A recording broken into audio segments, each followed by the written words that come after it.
लड़ाई लगने से पहले समझदार बन अपने सारे हिसाब किताब चुक कर सतो प्रधान बनने की, विश्व का मालिक बन रहे हैं कि खुशी में रहते हुए रूहानी सेवा करने का फरमान मानकर खुद को दुखों से लिबरेट करने की, दुख हरता सुख करता कल्याणकारी निराकार परमपिता परमात्मा की हम आत्माओं के लिए आज की मुरली से शिक्षाएं। स्वच्छता और सिंप्लिसिटी के सागर ज्योति बिंदु निराकार परमपिता परमात्मा गुणों के सिंधु हम आत्माओं को भी आप समान बनने की शिक्षा देते हैं। आधा कल्प के बाहरी दिखावे झूठे दे अभिमान के आडंबर से बाहर निकलकर ओरिजिनल सत्य स्वरूप में स्थित होकर सच्चा स्वच्छ बनने की समझ देते हैं।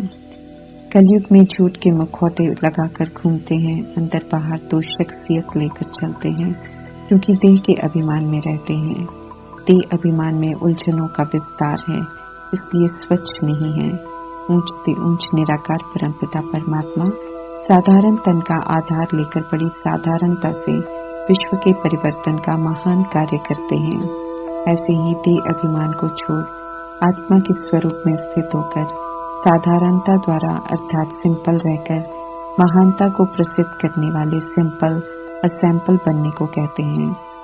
हम सभी आत्माओं को सौभाग्य मिला है परमात्मा से सैंपल बनने का। सैंपल बनने के लिए परमात्मा पहले हमें स्वच्छ बनना सिखाते हैं। कलयुग के सारे किचड़े की समझ से सफाई करनी है। जितना हम देह अभिमान को यूज नहीं करेंगे उतना स्वच्छ होते जाएंगे, अभिमान खत्म होता जाएगा और हम सिंपल बनते जाएंगे।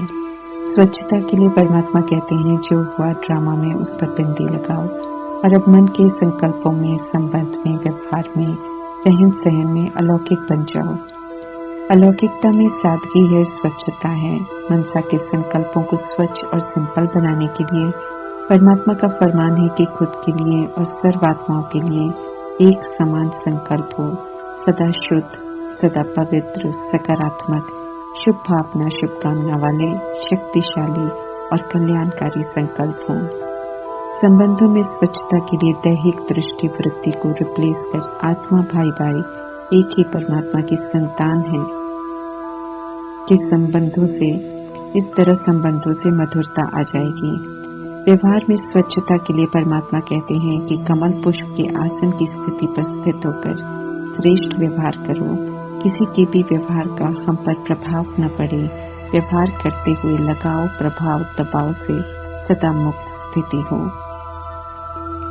तो व्यवहार में स्वच्छता आ जाएगी। रहन सहन में स्वच्छता और सादगी के लिए सर्व बाहरी इच्छाओं से मुक्त होकर सात्विक खान पान और सादगी से रहना, जरूरतों को कम करना, थोड़े में सदैव संतुष्ट, तृप्त और खुश रहना। चाहिए कि दौड़ से बिल्कुल अनजान जो परमात्मा द्वारा मिली इस विधि प्रमाण स्वच्छ बनते हैं, वो सैंपल बनते हैं और सभी को अपनी तरफ आकर्षित करते हैं। जो सिंपल नहीं रहते हैं, साधारणता को अपनाने में संकोच करते हैं, वो एडजस्ट नहीं करते, खुद को मोल्ड नहीं करते, वे समाधान स्वरूप की जगह प्रॉब्लम स्वरूप बन जाते हैं। ऐसी आत्माएं महानता को प्रसिद्ध करने वाले सैंपल नहीं बन पाते हैं। परमात्मा की तरफ औरों को आकर्षित करने में, परमात्मा को प्रत्यक्ष करने में अपना सहयोग नहीं दे पाते हैं। माया जब आती है तो बुद्धि का कनेक्शन परमात्मा से तोड़ देती है। तीसरा समझ का नेत्र बंद कर बेहोश कर देती है। निवारण की जगह कारण स्वरूप बना देती है। परमात्मा कहते हैं कभी भी ऐसा अनुभव हो तो दिल से मेरा बाबा कहो और माया भाग जाएगी, बंद आंखें खुल जाएंगी, अर्थात स्मृति वापस आ जाएगी कि क्या करना चाहिए और क्या नहीं। भारत की भूमि पर 5000 वर्ष का सृष्टि रूपी नाटक चलता है। भारत ही सोने की चिड़िया होता है जिसे परमात्मा स्थापन करवाते हैं। इसलिए परमात्मा को हेवनली गॉडफादर कहते हैं। जब भारत जो हेवन था, पैराडाइज था, रावण राज्य होने के कारण हेल बन जाता है तो सुखदाता परमात्मा भारत को पुनः स्वर्ग बनाने के लिए दिव्य जन्म लेते हैं, अर्थात परकाया का आधार लेते हैं। उनका जो कभी हेवन में सतो प्रधान प्रिंस थे, लेकिन तमो प्रधान भारत की तरह अब तमो प्रधान बन जाते हैं। इसलिए भारत भूमि सुखदाता परमात्मा की जन्म भूमि भी कहलाती है। परमात्मा पिता होने के नाते ड्रामा पूरा होने से पहले सभी बच्चों को दुख से लिबरेट करते हैं। 5000 वर्ष का ड्रामा है, इसलिए इसकी कहानी लंबी है। इतना लंबा तो कोई ड्रामा नहीं होता है। इस ड्रामा की कहानी ऊंची है क्योंकि सतो प्रधान देवी देवताओं के राज्य से इसकी आदि होती है। फिर मध्य में देवकुल की आत्माएं पूज्य से पुजारी बनकर भक्ति का पाठ बजाते हैं और कीर्ति कला में चले जाते हैं। ड्रामा के अंत में परमात्मा प्रवेश करते हैं और पुनः पुजारी बन गई आत्माओं को ऊंच बनने की शिक्षा देते हैं और पुजारी बन गई देवकुल की आत्माएं फिर से ऊंच बनकर दिखाते हैं। इसलिए इसे सबसे ऊंची बड़ी लंबी कहानी कहते हैं। अविनाशी आत्मा इस ड्रामा में पार्ट बजाती हैं, इसलिए ड्रामा मिटता नहीं है बल्कि हूबहू रिपीट होता रहता है। जो आत्माएं इसमें पूरा पार्ट बजाती हैं उन्हें ये ड्रामा की कहानी सहज समझ में आ जाती है जब परमात्मा समझाते हैं। लेकिन जो आत्माएं ड्रामा में द्वापर युग से प्रवेश करते हैं वे इस कहानी को समझ नहीं पाते हैं क्योंकि उनकी आत्मा में सतयुग त्रेता युग के पाठ की रिकॉर्डिंग ही नहीं होती है। इसलिए वे परमात्मा की बातों को सुनते नहीं हैं। जो सतयुग में आते हैं उन्हें सतयुग की बातें और धारणा सहज लगती हैं और वे सहज ही धारणा कर लेते हैं, विजयी रतन बनते हैं। जो त्रेता युग में आते हैं उन्हें सतयुग की धारणा करने में मुश्किल अनुभव होता है। वे स्वयं से युद्ध करते हैं सतो बनने के लिए। जो द्वापर युग में आती हैं परम धाम से आत्माएं उन्हें द्वापर युग की बातें अच्छी लगती हैं और जो कलयुग में आती हैं आत्माएं उन्हें पवित्रता की बातें और हिंसा नहीं करने की बातें समझ में ही नहीं आती हैं। सब अलग अलग समय पर आते हैं, इसलिए संस्कार भिन्न भिन्न बन जाते हैं। यही वजह है कि परमात्मा सभी को आत्मा रूप में देखते हैं और निर्दोष दृष्टि से देखते हैं। ऊपर से तो सब सतोगुणी आत्माएं ही आती हैं। समय, परिस्थितियां, संबंधों का प्रभाव सारा इस धरा पर आकर पड़ता है जब आत्माएं ड्रामा में प्रवेश करती हैं। ऊंचे से ऊंचे भगवान की महिमा है, उन्हें ही सत्य सुंदर कहते हैं। पतित पावन, दुख हरता, सुख करता, लिबरेटर कहते हैं। खुद को नहीं जानना, परमात्मा को नहीं जानना, सृष्टि के चक्र को नहीं जानना माना बेसमझ बन जाना। रावण रूपी देह अभिमान और विकार बेसमझ बना देते हैं। शिव जयंती मनाते हैं लेकिन शिव को नहीं जानते हैं। क्यों मनाते हैं नहीं जानते हैं। रावण की एफिजी बनाकर जलाते हैं लेकिन रावण को नहीं जानते हैं। क्यों जलाते हैं ये भी नहीं जानते हैं। दुख हरता, सुख करता, पतित पावन कौन है? सब पतित हैं। कैसे बने हैं? अब फिर से कैसे पावन बनना है परमात्मा खुद आकर बताते हैं। पुकारते हैं भगत लेकिन जिनको पुकारते हैं उन्हें जानते नहीं हैं। दुर्गति से बचाओ कहते हैं लेकिन दुर्गति होती क्या है ये नहीं जानते। कहीं न कहीं अंतर्मन अनुभव कराता है पर तीसरा नेत्र बंद होने के कारण आत्मा समझ नहीं पाती है। शास्त्रों में भक्ति मार्ग में कर्मकांड बहुत है लेकिन उनसे सद्गति नहीं होती। सद्गति ज्ञान के सागर द्वारा सुनाए गए सच्चे ज्ञान से होती है। संगम युग के एक जन्म के ज्ञान की प्रारब्ध 2500 वर्ष दिन के रूप में होती है। ये दिन परमात्मा से मिली प्रारब्ध है, इसलिए इसमें ठोकरें नहीं खाते। भक्ति नहीं होती है क्योंकि सुख ही सुख है। स्वर्ग में जाने का पुरुषार्थ करना पड़ता है। जो नहीं करते हैं वे वहां नहीं जाते हैं। ये आत्माएं समझेंगी अंत में। आत्माओं का जब तीसरा नेत्र खोलता है तो जो सही है उसे स्वीकार कर लेती हैं, शिकायत नहीं करती हैं। अभी भले अनेक मतों पर चलते हैं लेकिन परमात्मा कहते हैं अंत में सभी एक निराकार परमात्मा की ही सुनेंगे। बंद बुद्धि का ताला सभी का खुल जाएगा। मनुष्य सृष्टि रूपी वृक्ष की तुलना बड़ के वृक्ष से करते हैं। जैसे बड़ के वृक्ष का विस्तार फैला हुआ हरा भरा दिखाई देता है लेकिन उसका फाउंडेशन नहीं है। बाकी कोई वृक्ष हो फाउंडेशन के बिना तो सूख जाते हैं लेकिन बड़ के वृक्ष का विस्तार ताजा खड़ा है। ऐसे ही सृष्टि रूपी वृक्ष में भी अन्य धर्म और अनेक मठ पंथ दिखाई देते हैं लेकिन देवी देवता धर्म का फाउंडेशन प्राय लोप है। यादगार है लेकिन देवी देवता धर्म नहीं है। जो चैतन्य में होता है उसका ड्रामा में यादगार जरूर बनता है। समझ परमात्मा से मिलती है। रावण राज्य अर्थात देह अभिमान और विकारों का राज्य आत्मा पर शुरू होता है तो देवी देवता कहलाने लायक नहीं रह जाते हैं, इसलिए खुद को हिंदू कह देते हैं। जब आत्मा इस स्व को रावण रूपी विकारों के राज्य से मुक्त कर लेती है, तब पुनः देवी देवता बनते हैं। हम सब जब संगम योगी नाव में बैठते हैं, परमात्मा से प्रतिज्ञा करते हैं, मर्जीवा बनते हैं, तो परमात्मा के कनेक्शन में आ जाते हैं। हम आत्माओं की पुरुषार्थ की एक्ट स्पष्ट दिखाई देती है सूक्ष्म वतन में। कहीं कुछ गलत होता है तो परमात्मा मुरलियों के द्वारा बता देते हैं, ताकि ऊंचे से ऊंचे परमात्मा किसी का कोई किचड़ा नहीं देखते हैं कि कौन विकार में जा रहा है कौन नहीं। परमात्मा जानी जाननहार हैं, क्योंकि उन्हें ड्रामा के राज और आदि मध्य अंत के बारे में मालूम है। परमात्मा अपने कर्तव्य से विस्मृत नहीं होते, पतित से पावन बनाने का कार्य करने आते हैं। सभी को विधि बताते हैं। जो श्रीमत प्रमाण चलते हैं उन्हें सुख का वर्षा मिल जाता है। बाकी परमात्मा किसी को भी कंट्रोल नहीं करते हैं, किसी से कोई जबरदस्ती नहीं करते हैं, जैसे शरीर के पिता करते हैं कोई बात मनवाने के लिए।